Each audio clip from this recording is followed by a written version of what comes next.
In the run-up to those peace talks in Saudi Arabia, we have seen no let-up in the violence in this war. Overnight, Ukraine unleashed its largest attack yet on Moscow, sending over 300 drones towards the Russian capital. A number were shot down, a number were seen to have detonated, hitting some buildings, some roads, and also closing a number of the country's airports. We're told at least one person was killed.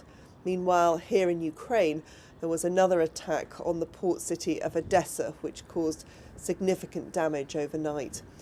It is quite a gamble for the Ukrainians how they go about this, and the fact that they launched such a very significant attack overnight on Russia would give an indication that they want to send the message that they are not out of this fight, that they do still have those cards that Donald Trump said that they did not have. But it is quite a risky strategy because, of course, no one knows quite how such an attack will go down with the American administration, and that will be critical to what happens in this country going forward.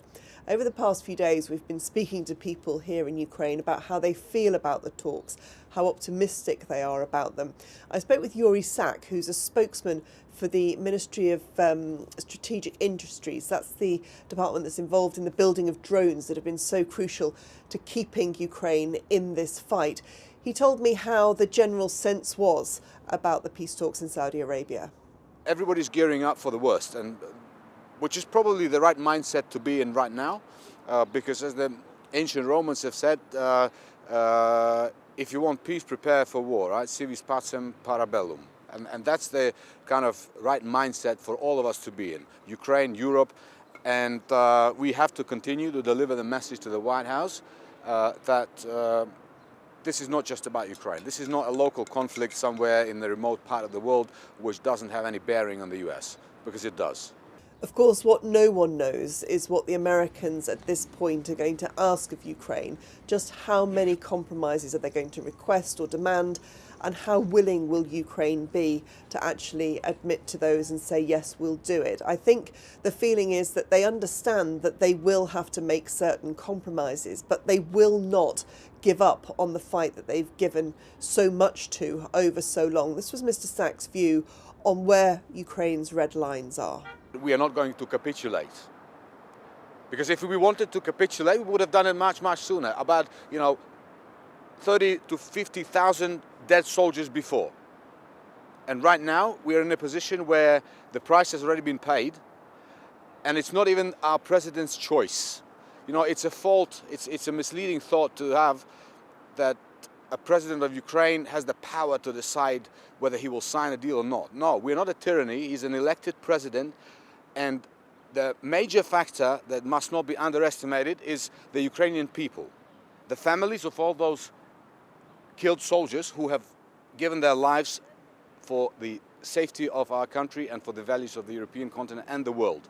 So, invisibly, we all 40 million of us, will be at that negotiating table.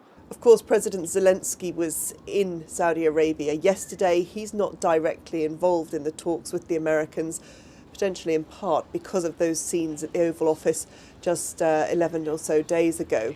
But he was asked how he hoped they would go, and clearly said that he hoped they'd bring some practical solutions. One of the big issues for the Ukrainians is that some kind of breakthrough can be made that means that the whole sharing of military intelligence can start again, and also weapons sharing. There's no catastrophe at the moment because we have some reserves of the stuff that our soldiers need on the front lines. We have some reserves of air defense missiles to continue to protect our cities. As you have seen, every night we are under attack by a combination of ballistic missiles, cruise missiles and drones. So there's no immediate catastrophe, but at the same time, of course, it's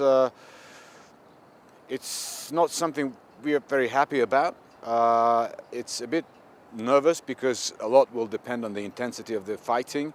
So this is a crucially important day for the Ukrainians and the negotiating team facing the Americans in Saudi Arabia.